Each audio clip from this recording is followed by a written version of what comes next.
Every single day, thousands of ancient humans stood on the banks of raging rivers, stared at the roaring water, and decided to jump right in anyway.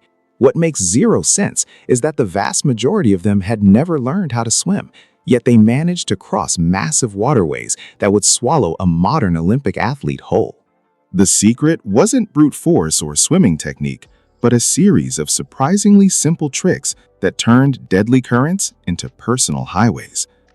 Imagine standing on the edge of the Mississippi River tens of thousands of years ago with no bridges, no rubber rafts, and no life jackets. You would probably think crossing was an impossible death sentence. But early humans realized something fundamental about water very quickly. Water wants to carry things, and all you have to do is give it something to hold on to. Instead of fighting the current, early wanderers hunted for naturally floating debris like fallen trees or thick bundles of hollow reeds. They quickly discovered that a single dry log could support the full weight of a grown adult if they just held on tight and kicked gently. Why push against a river when you can turn it into your own floating escort? This reliance on floating wood led to the very first major twist in human transportation. Most people assume the raft was invented long after humans settled down to farm. But ancient nomads were actually building multi-log floating platforms thousands of years earlier than historians originally thought. By binding a few fallen trunks together with tough vine creepers, entire hunter-gatherer families were transporting heavy gear across wild rivers during the Ice Age. Think of it like the world's very first cargo truck, except it ran entirely on river currents and dried vine rope. If a simple raft could carry a family, what happens when you need to cross a river where there are no trees at all?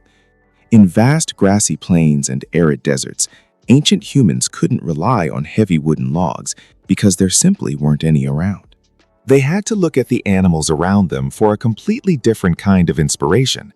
They noticed that dead, bloated animal carcasses floated exceptionally well on the surface of lakes and slow rivers. So they took animal skins, stitched the edges tightly with bone needles, smeared the seams with animal fat to seal the air, and blew them up like giant leather balloons. Picture an ancient traveler hopping onto an inflated goat skin, hugging it like a pool noodle, and casually paddling across a freezing mountain river. It looks ridiculous in your head, but these inflated skins were so reliable that armies used them to move thousands of soldiers across wide floodplains. It makes you wonder, if an inflated goat skin works for one person, how did they move massive herds of livestock across those same waters? Getting a human across a river is one thing, but getting a stubborn 200-pound bull across without losing it to the current is a totally different nightmare. Ancient herders solved this by exploiting the natural instinct of a single lead animal. They would drag one trusted lead cow or matriarch goat into the water first, knowing the rest of the herd would blindly follow her into the deep current.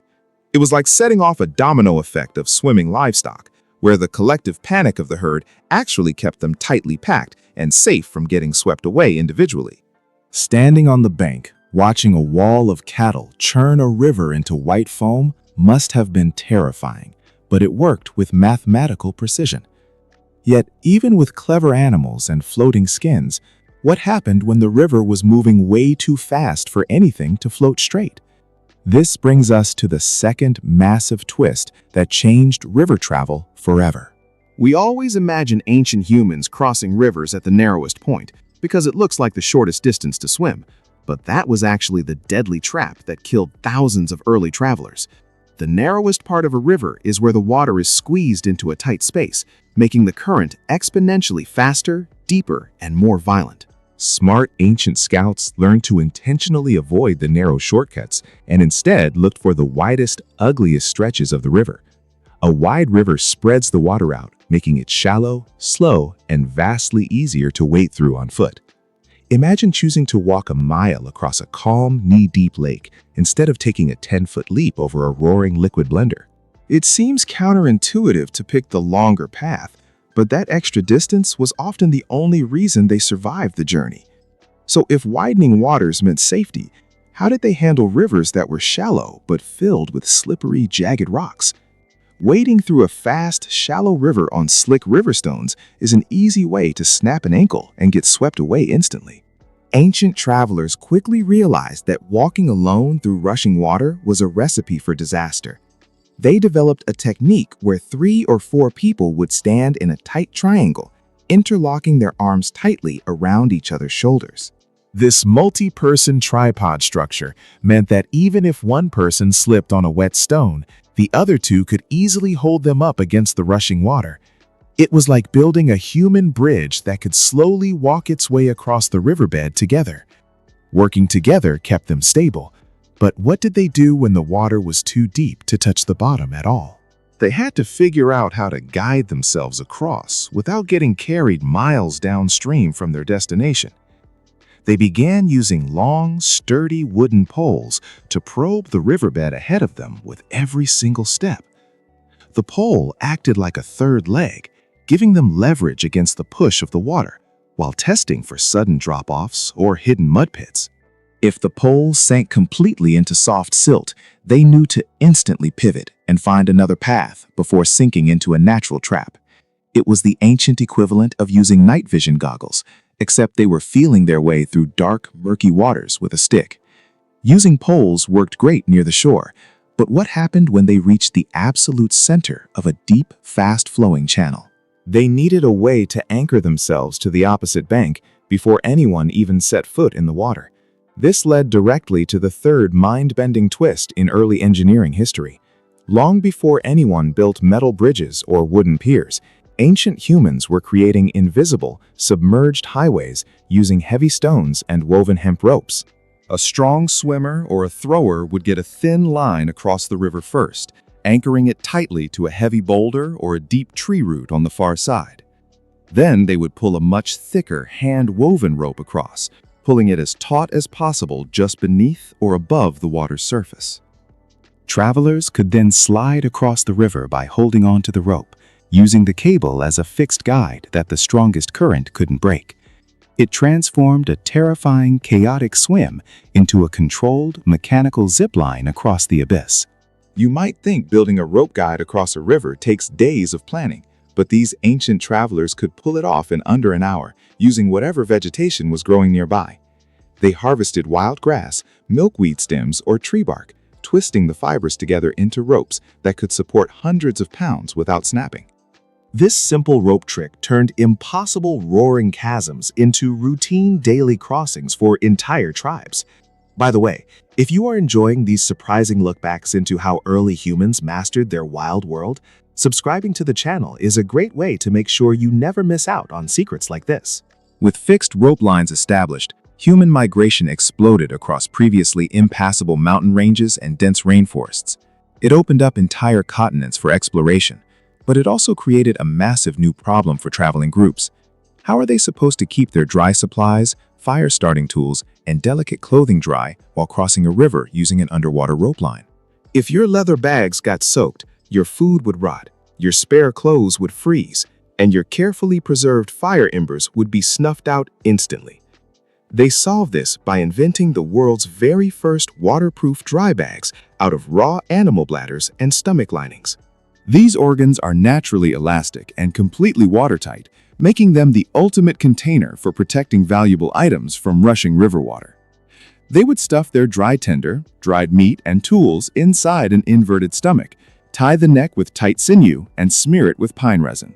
Even if the bag was completely submerged for 20 minutes while crossing a river, the contents inside stayed completely bone dry.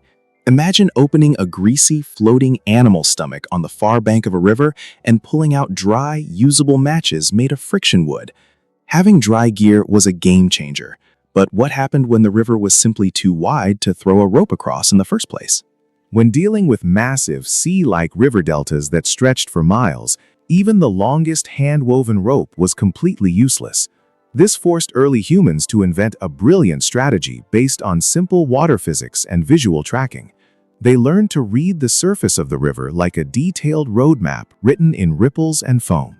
Smooth, glassy patches of water usually meant the river was extremely deep and moving steadily, while choppy, bubbling water indicated hidden rocks or shallow sandbars.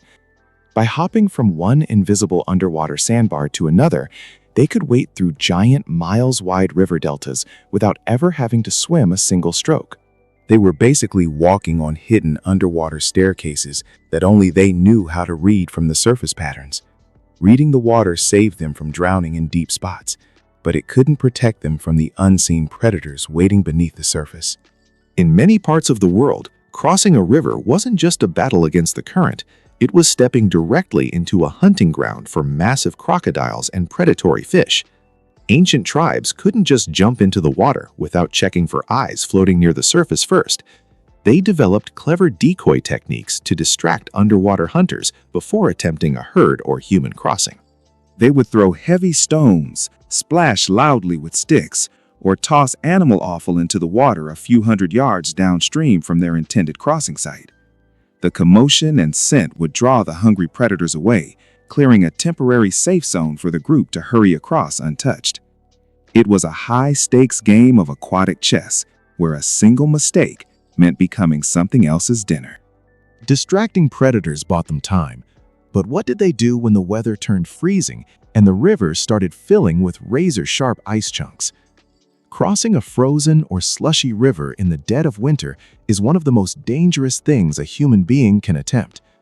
This brings us to the fourth astonishing twist in ancient survival tactics. When winter arrived, ancient humans didn't always wait for the river to completely solid into a thick ice bridge before crossing. Instead, they intentionally crossed during the brief, dangerous window when the river was partially choked with floating ice cakes. They would use large, sturdy wooden poles to jump from one floating block of ice to another, using the ice sheets like temporary moving stepping stones. It sounds like a stunt straight out of an action movie, but for Arctic hunters, it was often the only way to chase migrating herds across thawing landscapes. One wrong step meant slipping into liquid ice, but their instincts and footwork were so honed that they made it look as routine as walking down a path. Mastering ice jumping allowed them to hunt year-round, but it required split-second timing and unbelievable physical balance.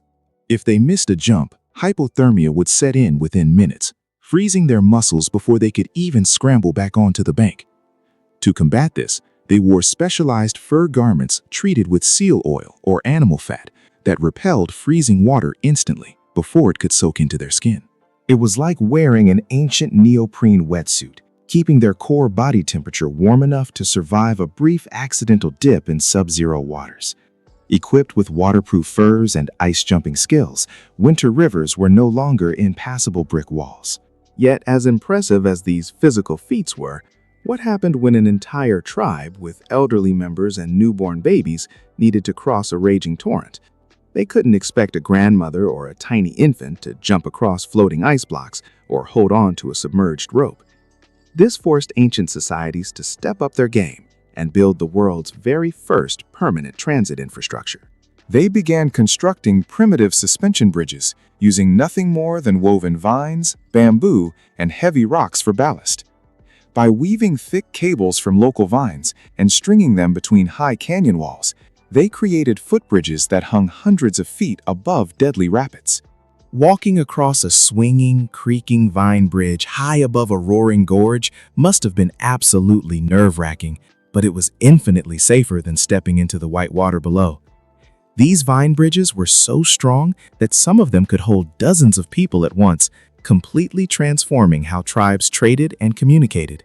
It was the ultimate proof that human intelligence could conquer even the most terrifying natural obstacles. Building bridges took weeks of hard labor. So what did migrating groups do when they hit a massive river and couldn't afford to wait? They had to rely on quick-build watercraft that could be constructed on the fly using materials gathered right on the riverbank. This led to the creation of the Coracle, a light, dome-shaped boat made by weaving flexible willow branches into a basket frame and covering it with a single animal hide. A single person could weave a coracle frame in a few hours, slap a hide over it, and have a fully functional boat ready to launch by sunset. Because of its round shape, a coracle didn't cut through the water like a modern canoe, but instead spun gently on top of the current, like a floating walnut shell. It was practically impossible to sink, making it the go-to choice for transporting sensitive cargo, women, and young children safely across tricky waters. When they reached the other side, they would simply pull the boat out of the water, flip it upside down, and carry it on their backs like a giant turtle shell. until the next river. It was the world's first portable, lightweight vehicle, designed specifically for a lifestyle on the move. If a simple basket boat could carry a person, how long did it take for them to realize they could build something much larger by hollowing out massive trees? This brings us to the fifth and final mind-blowing twist in the evolution of river travel. You might think hollowing out a massive, rock-hard tree trunk into a dugout canoe required advanced metal axes and tools that took centuries to invent. In reality, ancient humans were crafting sleek, 50-foot dugout canoes using nothing but fire, wet mud, and sharp seashells long before metal tools existed. They would lay burning coals along the center of a felled tree trunk to slowly char the wood, controlling the flames precisely by packing wet mud along the edges they wanted to protect. Once the inner wood was charred soft, they used sharp stone adzes or scrapers to scoop out the burnt material, like soft charcoal. By repeating this burn and scrape cycle over several days, they transformed a raw tree into a perfectly balanced, hydrodynamic vessel capable of carrying tons of weight. These dugout canoes were so durable and stable that they allowed humans to navigate deep, dangerous rivers with unprecedented speed and control. They could carry large hunting parties, trade goods, and heavy weapons upstream against strong currents that would have washed away a simple raft. It was the absolute pinnacle of ancient river navigation, turning terrifying water barriers into natural highways that connected distant worlds. Looking back at all these incredible strategies, from inflated goat skins and human tripods to fire-carved canoes and vine bridges, it is easy to see how smart our ancestors really were. They didn't just survive the wild rivers that stood in their way. They studied the water, adapted to its power, and turned nature's greatest obstacles into their greatest advantages. When you look at a massive, raging river today, do you think you could cross it using only natural materials around you? Or would you be completely stuck on the bank?